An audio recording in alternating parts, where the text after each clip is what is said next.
Hello ladies and gentlemen, and welcome to this week's video. We are back in the studio and will finally sculpt Kronos' female counterpart. I'm working from very limited reference here, no model and only a few photos that do not properly represent the pose that I'm after, which poses a bit of an issue for me and a potential risk as well.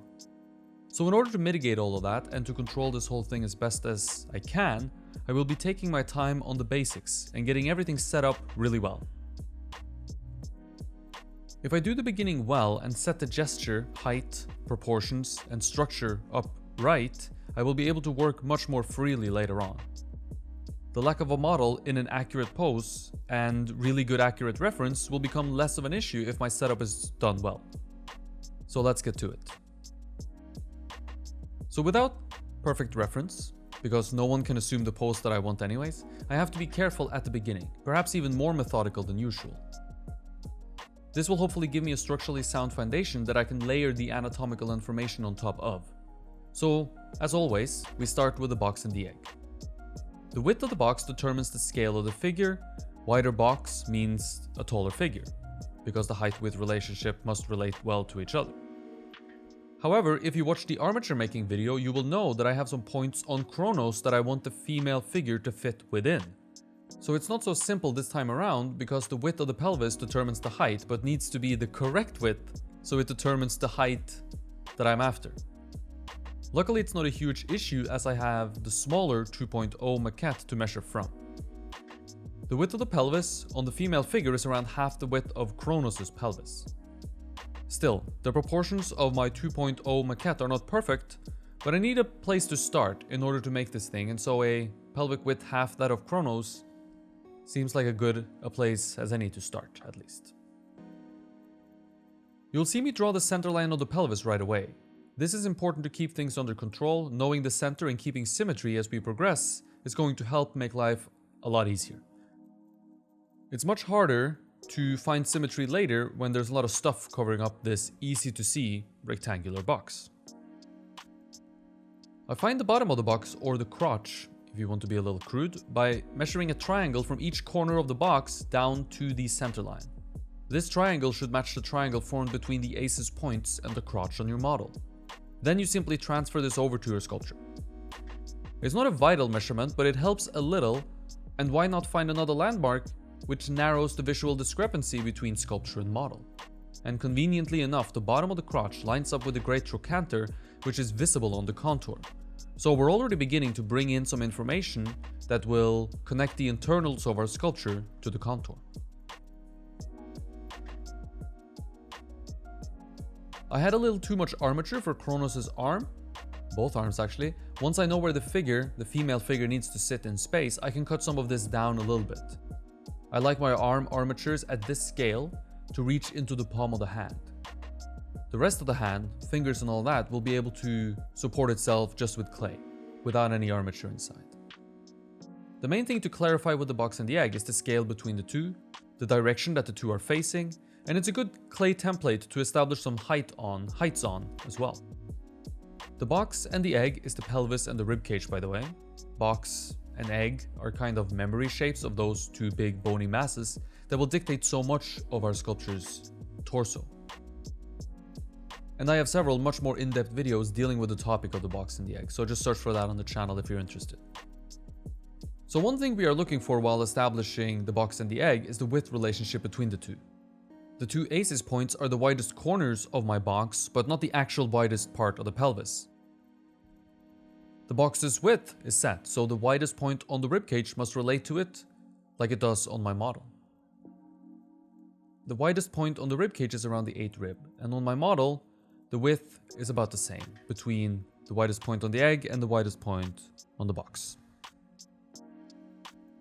Once I have some clay up there and I feel more confident that this is where the sculpture is going to end up being, which I wasn't certain of before there was any clay on there, I anchor the armature to the base with an extra support. This makes sure the figure doesn't sag as the weight of the clay is added on, and it helps the figure from wobbling too much, which makes it very hard to work on.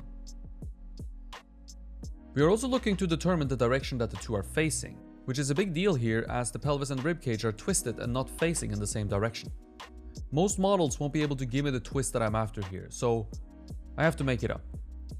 I decide on the level of twist that I like, which I derive at from my 2.0 maquette, and it's probably close to 80 degrees. So it's quite substantial. This twist presents many issues. One is that I have to observe the front of the pelvis and the front of the ribcage separately. No reference that I have gives me the whole figure. Lets me view the whole figure as one. No reference that I have gives me the connection between the two either. This connection has to be made up. And as I already knew but didn't pay enough attention to, because of the twist, when observed from the front, both the ribcage and the pelvis look large and swollen because they lack the other to compare against. So when viewing the ribcage from the front, the pelvis is foreshortened in a 3/4 view and looks very narrow, making the ribcage looks massive in comparison. We will come back to this point and how I attempt to solve it a little bit later on.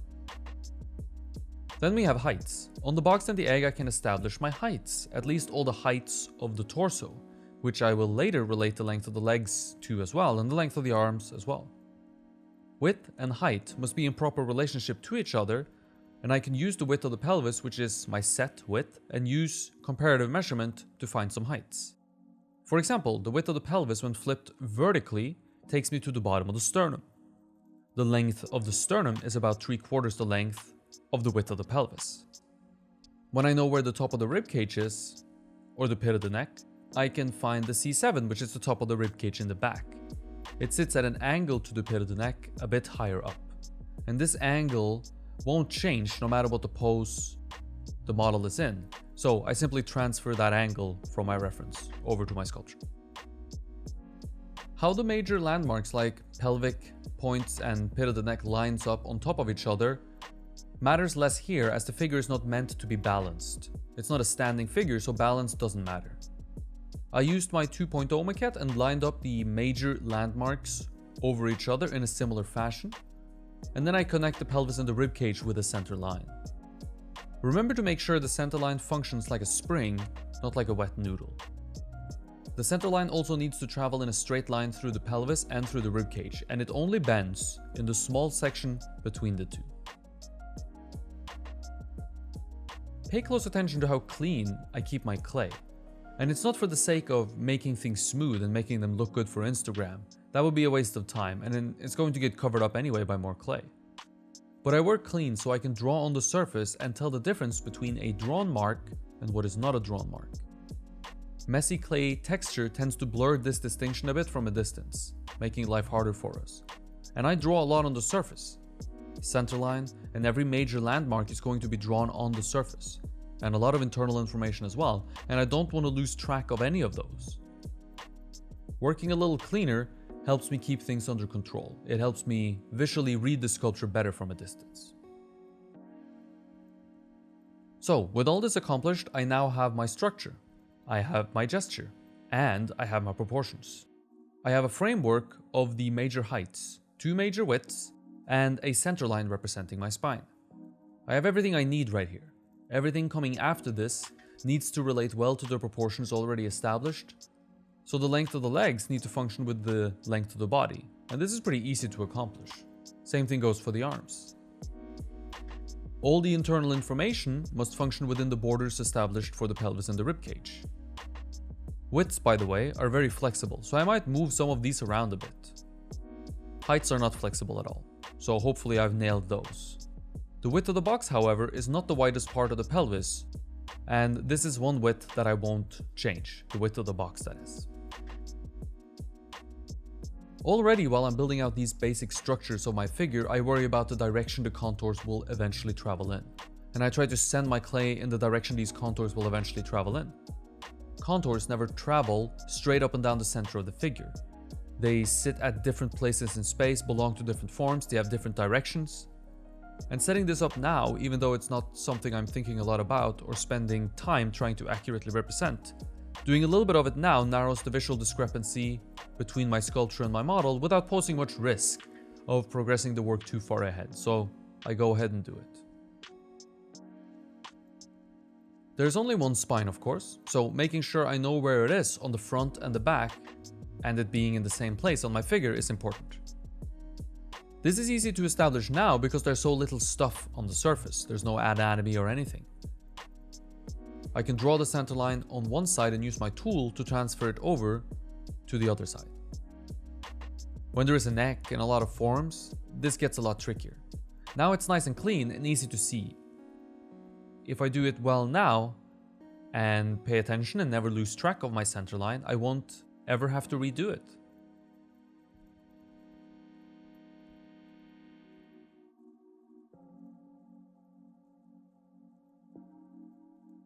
Same thing goes for the center line at the bottom of the figure, belonging to the box.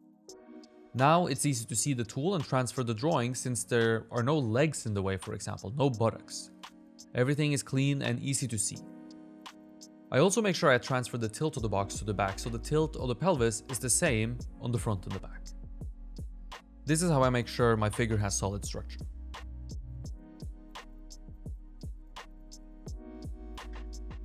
At this point, it's super easy to make sure the center line is the same front and back.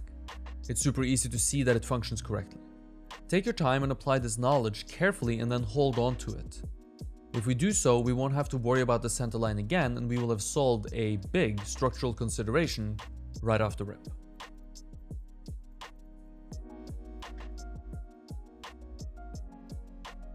So to summarize, on the first day of work, we have solved several massive considerations already. We have our heights, we have our reference points for widths, we have a center line, we have gesture, structure, and proportions. We just made our life so much easier by dealing with all of these first. Every good figurative sculpture has good gesture, structure, and proportions. And we just made sure we have those well set up as well. Now we can work on elevating the work from simply competent to hopefully good and perhaps even great.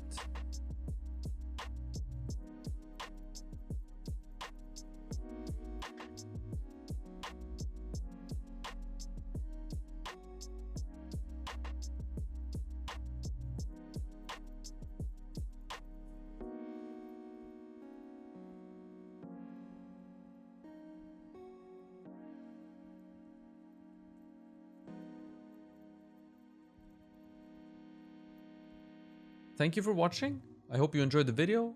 If you did and want to learn sculpture from me or just support the channel, check out my Patreon page. There's a link in the description below. Hit the subscribe button and the bell to be notified whenever a new video comes out. And if you enjoyed the video, click the like button and share with your friends and family. It helps me out a lot. Thank you for watching, stay creative, and I hope to see you in the next one.